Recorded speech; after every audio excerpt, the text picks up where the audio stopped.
Okay. கிறிஸ்துவில் அன்பார்ந்த சகோதர சகோதரிகளே, இந்த ஒரு முக்கியமான ஒரு டாப்பிக்கை உங்கள் கூட டிஸ்கஸ் பண்ணலான்னு இருக்கிறேன். நம்ம முதல்ல பல நாட்கள் விசுவாசத்தை குறித்து பல வகையான கிளாஸ் நம்ம அட்டன் பண்ணியிருக்கோம், தியானித்திருக்கிறோம். ஆனால் அதுக்கப்புறம் நிறைய பேர் புதுசாக ஜாயின் பண்ணியிருக்கீங்க. அதனால் அவங்களுக்கு அந்த விசுவாசத்தை குறித்த அடிப்படை நிறைய பேருக்கு தெரியாமல் இருக்குது. அதனால் நம்ம மறுபடியும் ஒரு முறை விசுவாசம் என்றால் என்ன என்று ஸ்டார்டிங்கிலேருந்து ஒரு முறை நம்ம தியானிப்பது அவசியமாக இருக்கிறதுன்னு தோணுது. ஏன்னா புதுசாக வந்தவங்களுக்கு இல்லைன்னா நம்ம இப்போ எடுக்கிறது புரியாமல் போயிடும். ப்ரைஸ் தி லார்ட். ஓகே, முடிந்தவரை எல்லோரும் வீடியோவை ஆன் பண்ணிக்கோங்க. ரொம்ப முடியாத சுச்சுவேஷன், ஆஃபீஸில் தான் இருந்தீங்கன்னா பரவாயில்ல, இல்லைனா தயவு செய்து உங்களுடைய வீடியோக்களை ஆன் செய்து கொள்ளுங்கள். வீடியோ ஆன் பண்ணியிருக்கும்போது நீங்கள் கொஞ்சம் சின்சியராக கவனிக்க முடியும். வேறு ஒன்றும் இல்லை, அட்டென்ஷன் வேறு எதுலேயும் இல்லாமல் வேறு வேலை செஞ்சுக்கிட்டே மெசேஜ் கேட்குறது சில நேரத்தில் முடியாத நேரத்தில் பண்ணுறது தப்பு கிடையாது. பட் நீங்கள் ஃபுல் ஃபோக்கஸ்டாக பண்ணால் உங்களுக்கு நல்லது. ப்ரைஸ் தி லார்ட். 1 செகண்ட், வேறு ஒரு மெசேஜ் போட்டுருவாங்க.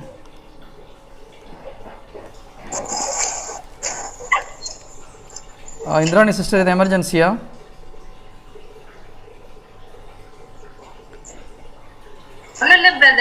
ஓகே, பிரைஸ் அண்ட் வர்ஷிப்ல யாருக்கும் ஏதோ ஹீலிங் நடந்துருக்கானேன்னு கேட்கணும்னு தோணுச்சு. அப்படியா? ஓகே. இந்த எப்போ ஒரு விடுதலை கிடைச்ச மாதிரி, கடந்து போகிற பாதைகள் வந்து முட்களான பாதைகள், ஆனா அவங்க இருக்க போறது வந்து ஒரு அரியணை அப்படிங்கிறது வெளிப்படுத்தி அதுதான் கேட்டேன். ஓகே, அது யாருக்காவது ஒரு விடுதலை கிடைத்தது போல் நீங்கள் ஃபீல் பண்ணிங்கன்னா ஆண்டருக்கு சாட்சி சொல்லலாம். ஏதாவது ஒரு நோய் குணமானாலும் சரி, இல்லை மனசில் இந்த பாரம் நீங்கள் இருந்தாலும் கடவுளை மகிமைப்படுத்துவதற்காக ஒரு சாட்சி சொல்லலாம், ஷார்ட்டாக சொல்லலாம். ஓகே, சாட்சி நேரத்தில் அதை நம்ம வச்சுக்கலாம் சார். ஓகே, ஸோ இன்றைக்கி நம்ம வந்து விசுவாசம் என்றால் என்ன, அதை பற்றி நம்ம தியானிக்க இருக்கிறோம். கிறிஸ்துவ வாழ்க்கையில் மிக மிக ஒரு முக்கியமான ஒரு டாபிக்னு பார்த்தீங்கன்னா விசுவாசம், இல்லையா?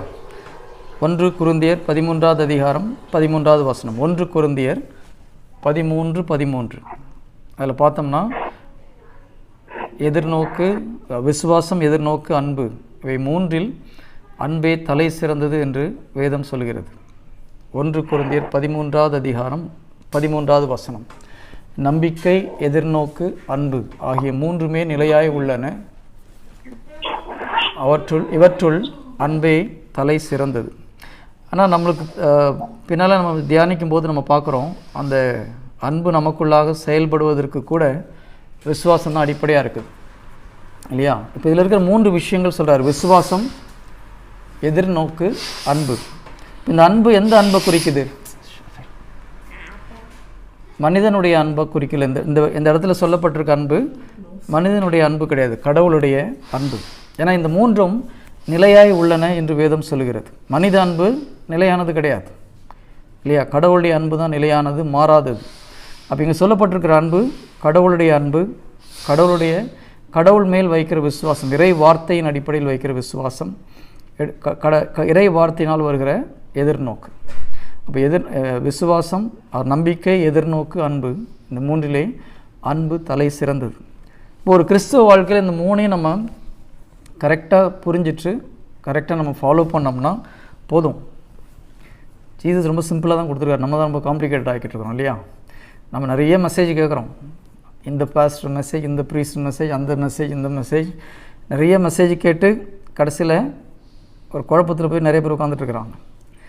மெசேஜ் கேட்குறது தப்பு கிடையாது, ஆனால் முக்கியமானது இந்த 3 தான். ஸ்டார்டிங் எதிர்நோக்கு, அது விசுவாசத்தில் போய் முடியணும். அந்த விசுவாசம் உங்கள் அன்போடு சேர்ந்து செயல்பட வேண்டும். இது 3 நம்ம கரெக்டாக பண்ணோன்னா ஜீசஸ் மாதிரி இந்த உலகத்தில் வாழலாம். மற்ற எல்லா டாப்பிக்கும் இதுக்குள்ளே சேர்ந்து வர்றது தான்.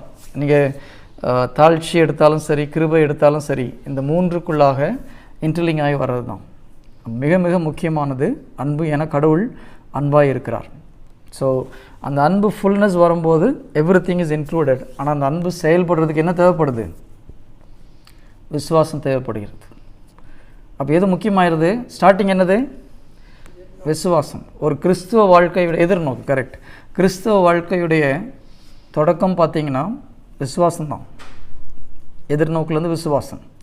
நம்ம எப்படி கிறிஸ்தவர்களாக முதல்ல உண்மையிலே ஒரு மனிதன் கிறிஸ்தவனாக எப்போ வரான்? அல்லது எப்பொழுது ஒரு ஆவிக்குள்ளாக புதுப்படைப்பாக நாம் மாற்றப்படுகிறோம்னு பார்க்கும் பொழுது, இயேசு கிறிஸ்துவை யார் ஏற்றுக்கொள்கிறார்களோ, யோவான் 1வது அதிகாரம் 12வது வசனம், யோவான் 1வது அதிகாரம் 12வது வசனம் இவ்வாறு சொல்கிறது, அவரிடம் நம்பிக்கை கொண்டு அவரை ஏற்றுக்கொண்ட ஒவ்வொருவருக்கும் அவர் கடவுளின் பிள்ளைகளாகவும் உரிமை அளித்தார். அப்போ ஜீசஸ் மேலே வைக்கிற நம்பிக்கை தான் நம்ம கடவுளுடைய பிள்ளைகளாக மாற்றுகிறது இல்லையா? எபேசியர் 2வது அதிகாரம் 8வது வசனம் பார்க்கும் பொழுது, எபேசியர் 2:8,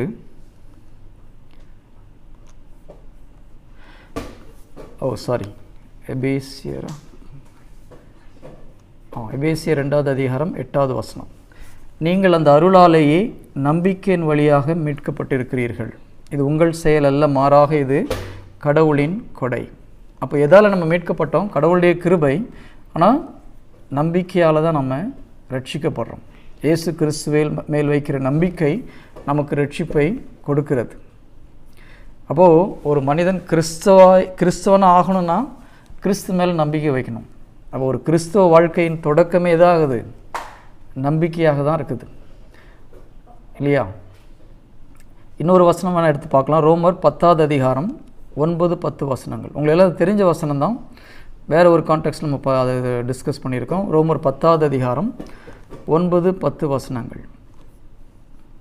இயேசுவே ஆண்டவர் என வாயார அறிக்கையிட்டு இறந்த அவரை கடவுள் உயிர்த்தெழச் செய்தார் என நீங்கள் உள்ளூர நம்பினால் மீட்பு பெறுவீர்கள். நீங்கள் வசனத்தை எடுத்துக்கோங்க, கொஞ்சம் ஸ்லோவாகவே போகலாம், ஒன்றும் பிரச்சனை இல்லை. ரோமர் 10வது அதிகாரம் 9-10 வசனங்கள். இல்லை நான் ஸ்க்ரீனில் வேணால் உங்களுக்கு போட்டு காமிக்கிறேன். 9-10 வசனங்கள் எடுத்தாச்சா? ரோமர் 10வது அதிகாரம் 9-10 வசனங்கள். இயேசு ஆண்டவர் என வாயார அறிக்கையிட்டு இறந்த அவரை கடவுள் உயிர்த்தெழச் செய்தார் என நீங்கள் உள்ளூர நம்பினால் மீட்பு பெறுவீர்கள். அப்போது இயேசு கிறிஸ்துவை ஆண்டவர் என வாயார அறிக்கையிட்டு இறந்த அவரை கடவுள் உயிர்த்தெழச் செய்தார் என்று உள்ளூர நம்பும் பொழுது நம்ம மீட்படைகிறோம். ஸோ மறுபடியும் மீட்படைகிறதுக்கு எது தேவைப்படுது? விசுவாசம்தான் இல்லையா? நம்பிக்கை தான் தேவைப்படுது. இங்கே அன்பு எங்கேயாவது வந்து குறிக்கப்பட்டிருக்குதா? நம்ம ஆச்சரியமாக இருக்கு இல்லையா? அன்பே தலை சிறந்தது. ஆனால் இங்கே இயேசு கிறிஸ்துவை ஏற்றுக்கொள்வதற்கு இயேசு கிறிஸ்துவில் நம்பிக்கை வச்சா போதும், நீங்கள் மீட்படைவீர்கள் தான் இருக்குது. அன்பு பின்னால் தான் வருது, புரியுதுங்களா? அன்பு முதல்ல கிடையாது. ஃபஸ்ட்டு ஒரு மனிதன் இறை வார்த்தையை கேட்கும்பொழுது அவனுக்கு வருவது நம்பிக்கை தான். கடவுள் மேல் வைக்கிற நம்பிக்கை தான் நமக்கு ரட்சிப்பை கொடுக்கிறது. அந்த நம்பிக்கை தான் பின்னால் அன்பாக மாறுது. ஒய்ஃப் மேலே நம்பிக்கையே இல்லை, அன்பு வருமா? இப்போது இல்லை கணவன் மேலே நம்பிக்கையே இல்லை, அன்பு வருமா? நிறைய பேர் தலையாட்டுறதுக்கு பயப்படுறாங்க. வீடியோ வேறு ஆன் பண்ணி வச்சுட்ருக்குறோம், நம்ம ஏதாவது தலையாட்டி வம்பாயிர போகுது, எதுக்கு இந்த பிரச்சனை அப்படின்னு சொல்லிட்டு. ஓகே, ஸோ அன்பு விசுவாசத்திலேருந்து தான் அன்பு வருது, அது நமக்கு தெரியணும். சரி, எல்லாம் நம்ம படிச்சிருப்போம், ஆனால் இந்த ப்ராசஸ் நம்மளுக்கு கரெக்டாக தெரிஞ்சால் தான் விசுவாசத்தில் நாம் தேர்ச்சி பெற முடியும். ரட்சிப்பின் தொடக்கம் விசுவாசம். அந்த விசுவாசம் அன்பில் போய் நிற்கணும். விசுவாசத்தில் நீங்கள் பயங்கர ஸ்ட்ராங்காக வந்துட்டு அன்பு இல்லைன்னா வேஸ்ட்டுன்னு பைபிள் சொல்லுது இல்லையா? 1 கொரிந்தியர் 13வது அதிகாரம் முழுவதும் அன்பை பற்றி சொல்லுது. நீ மலையை பெயர்க்கிற விசுவாசம் உனக்கு இருந்தாலும் அன்பு இல்லையேல் நீ ஒன்றுக்கும் பிரயோஜனம் இல்லைன்றார். ஒலிக்கின்ற வெண்கலம் போல இருப்பாய். அப்போ விசுவாசத்தில் தொடங்கி அன்பில் நிறைய அடைய வேண்டும், அன்பில் வளர வேண்டும். அந்த அன்பில் வளர்கிறதுக்கு விசுவாசம் இருக்கணும். அப்போ நமக்கு அந்த விசுவாசம் மிக மிக அவசியமாக இருக்கிறது. நம்ம எங்கே நிற்கிறோம் கிறிஸ்துவ வாழ்க்கையில்? 0லேருந்து ஒரு 100% வச்சுக்கோங்க. ஜீசஸ் தான் 100%.